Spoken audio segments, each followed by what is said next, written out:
আজকের এপিসোডে আমি কথা বলবো যে আমি মার্কেটে ব্যক্তিগতভাবে কিভাবে অ্যানালাইসিস করে থাকি এবং কিভাবে ডিসিশন নেই যে আমি এখন বাই দিব নাকি সেল দিব নাকি ট্রেড থেকে এক্সিট করব। প্রথমে আমি বলছি যে এটা একটা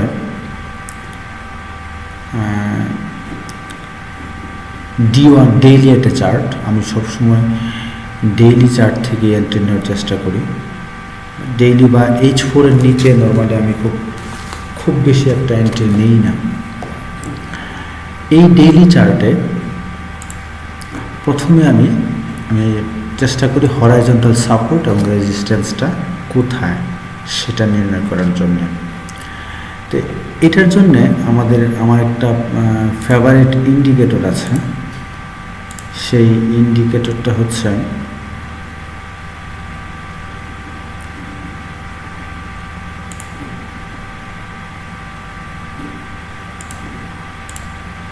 এই ইন্ডিকেটরটা। সাপোর্ট এবং রেজিস্ট্যান্স খুবই ভালো একটা ইন্ডিকেটর। এই ইন্ডিকেটরের মাধ্যমে আমি প্রথমেই সাপোর্ট এবং রেজিস্ট্যান্সগুলো আইডেন্টিফাই করে ফেলি। তারপর আমি আমার মতো করে ট্রেন্ড লাইন এঁকে নিই। ট্রেন্ড লাইন যদি আঁকি তাহলে এইভাবে এটা একটা ট্রেন্ড লাইন হবে, এটা একটা ট্রেন্ড লাইন হবে এবং ফরচুনেটলি এটা একটা প্যারালাল একটা চ্যানেলের মতো ক্রিয়েট হয়েছে। এই চ্যানেলের এই জায়গাটাতে আমরা দেখতে পাচ্ছি যে এই জায়গাটাতে একটা হরাইজন্টাল রেজিস্ট্যান্স ক্রিয়েট হয়েছে, প্লাস এইখানে একটা ট্রেন্ড লাইনও ক্রিয়েট হয়েছে। সো এটা একটা ভালো মানের একটা কনফ্লুয়েন্স লেভেল।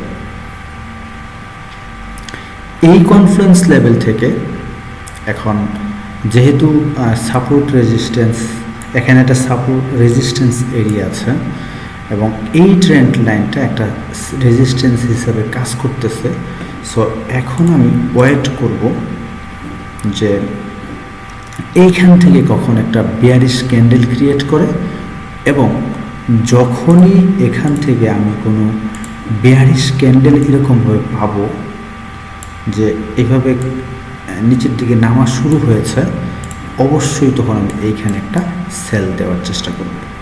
যদি সেই ক্যান্ডেলটি আমার মনোভূত হয় যে হ্যাঁ এইবারের যে বেয়ারিশ ক্যান্ডেলটা ক্রিয়েট হয়েছে সেটা একটা ভালো মানের বেয়ারিশ পিন বার অথবা বেয়ারিশ এনগালফিং এই টাইপের ইনসাইড বার, এরকম যদি আমার রিলিয়েবল কিছু ক্যান্ডেলস্টিক্স প্যাটার্ন পেয়ে যাই তখন আমি এখানে একটা সেল এন্ট্রি দেব।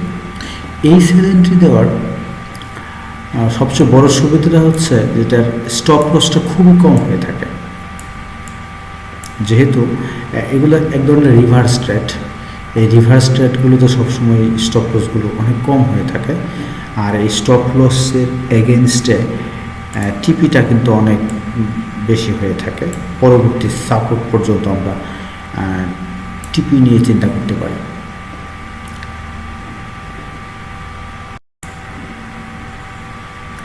এখন পরবর্তীতে আমরা আরেকটা থিঙ্কিং এখানে করতে পারি, সেটা হচ্ছে যদি আমরা আবারও যদি সেটাকে ট্রেন্ড লাইন এভাবে এঁকে নিই, সাদাটা দিয়ে দিই, যে এইভাবে যদি আমরা ট্রেন্ড লাইন এঁকে নিই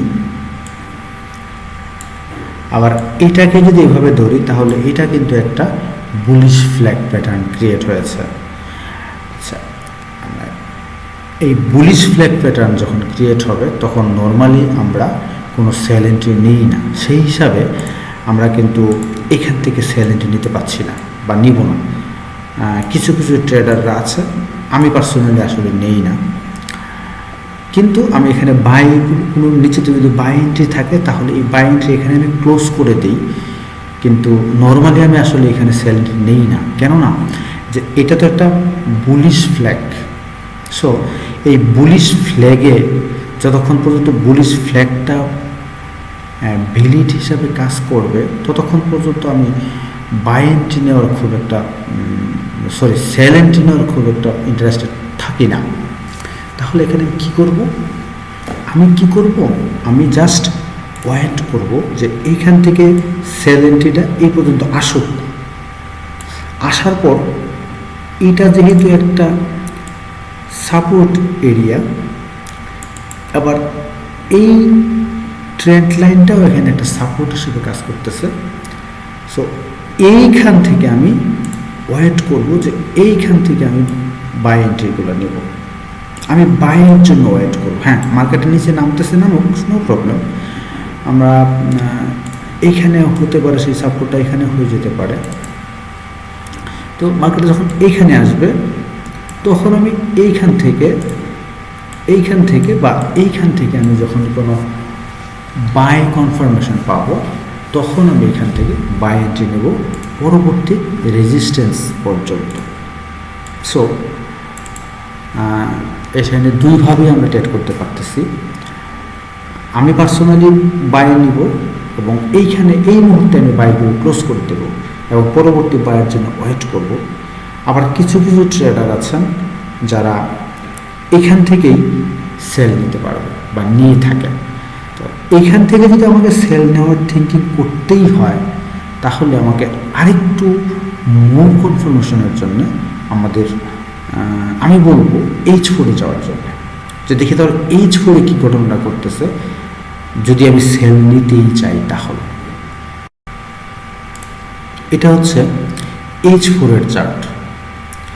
এই H4 এর চার্টে এখানে দেখা যাচ্ছে যে হ্যাঁ, এটা একটা রেজিস্ট্যান্স, খুবই ভালো মানের একটা রেজিস্ট্যান্স এবং অনেকগুলো ক্যান্ডেল এখানে ক্রিয়েট হয়েছে।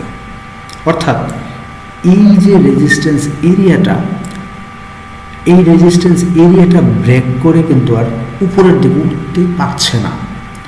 1, 2, 3, 4, 5, 6, 7, 8, 9, 10, 11, 12, 13, 14, 15, 14 থেকে 15টা ক্যান্ডেলস্টিক্স এখানে একই জায়গার মধ্যেই ঘুরপাক খাচ্ছে। এখান থেকে সে আর উপরের দিকে উঠতে পারছে না। অধিকন্তু এইখানে আমরা একটা স্পিনিং টপ নামক একটা ক্যান্ডেলস্টিক্স পাচ্ছি। আর আমি পার্সোনালি একটা ইন্ডিকেটর ইউজ করি, সেটা হচ্ছে চিনেটি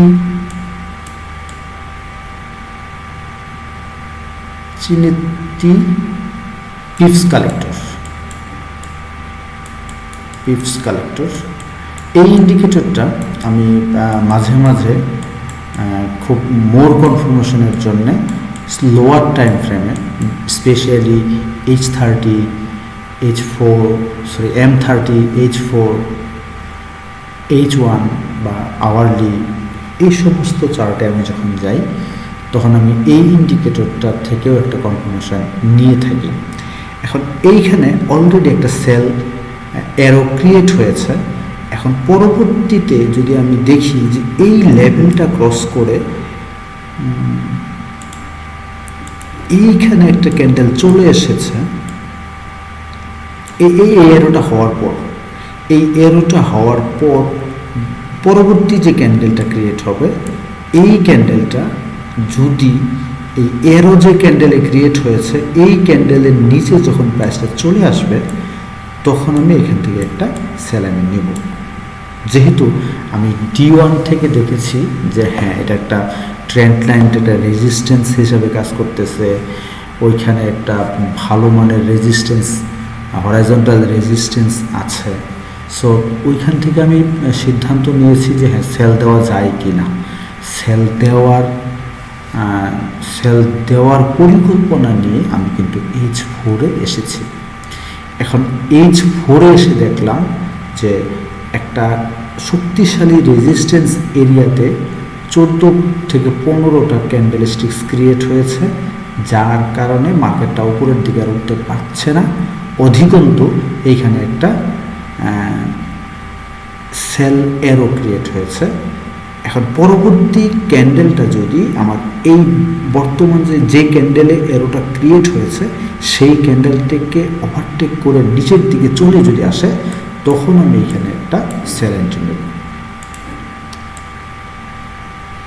এবং পরবর্তী টার্গেটটা আমার হবে জাস্ট এই পরবর্তী এই পর্যন্ত টার্গেটটা হবে এই পর্যন্ত। হ্যাঁ, স্টপ লসটা তো এটাই খুবই কম, এটুকু স্টপ লস, কিন্তু আমাদের টার্গেটটা কিন্তু মেসিভ, টার্গেটটা কিন্তু এই পর্যন্ত। আমরা এটাকে একটা সাপ্লাই জোন হিসাবে কাউন্ট করতে পারি যে হ্যাঁ এটা একটা সাপ্লাই জোন, যেহেতু এইখানে অনেকগুলো ক্যান্ডেল পুঞ্জীভূত হয়েছিল। সো এই সাপ্লাই জোন পর্যন্ত আমরা পরবর্তী টার্গেটকে ফিক্সড করতে পারি। সো এই ধরনের ট্রেডিং সিস্টেমের সবচেয়ে সুবিধাটা হচ্ছে স্টপ লসটা অনেক কম থাকে, টিপিটা থাকে মিনিমাম 2 থেকে 3 গুণ। অর্থাৎ আমরা যদি 3টা বা 4টা ট্রেড নেই, 4টা ট্রেড নেওয়ার পর যদি 2টা ট্রেড প্রফিটে যায় এবং 2টা ট্রেডও যদি লাভে যায়, ইভেন একটা যদি লাভে যায় আর 3টা যদি লসে যায়, তারপরেও দেখা যায় যে মাস শেষে আমাদের কিছু গ্রিন পিপস পোর্টফোলিওতে থেকেই যায়। তবে আমি মোর সিকিউরিটির জন্য, যেহেতু D1-এ একটা বুলিশ ফ্ল্যাগ প্যাটার্ন ক্রিয়েট হয়েছে, আমি বায়ের জন্য ওয়েট করব। আর যদি কেউ ওয়েট না করতে চায় তাহলে সেল এরিয়াতে H4 এসে এইখান থেকে একটা সেল এন্ট্রি শর্ট টার্মের জন্য নেওয়া যেতে পারে।